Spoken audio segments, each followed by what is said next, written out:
খুলনা বিভাগের পা হারানো 7 জন প্রতিবন্ধী ব্যক্তি কৃত্রিম পা পেয়ে নতুন করে স্বাভাবিক জীবনে ফেরার সুযোগ পেলেন।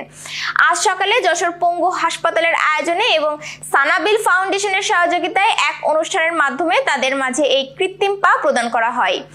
উপকারভোগীদের মধ্যে রয়েছেন যশোরের নোয়াপাড়ার অহিদুজ্জামান ও শাহসার নুরুজ্জামান, খুলনার তরিকুল ইসলাম ও শিরিন আক্তার, সাতক্ষীরার রেজাউল ইসলাম এবং জীবননগরের মমিনুর রহমান। তারা বিভিন্ন সময়ে সড়ক দুর্ঘটনার রোগ বা অপচিকিৎসার কারণে পা হারিয়ে কর্মক্ষমতা হারিয়ে ফেলেছিলেন। যশোর পঙ্গু হাসপাতালের প্রতিষ্ঠাতা অধ্যাপক ডক্টর AHM আব্দুর রউফ বলেন, এ পর্যন্ত খুলনা বিভাগে 54 জনকে কৃত্রিম পা সংযোজন করা হয়েছে এবং প্রায় 200 জনের একটি তালিকা প্রস্তুত রয়েছে।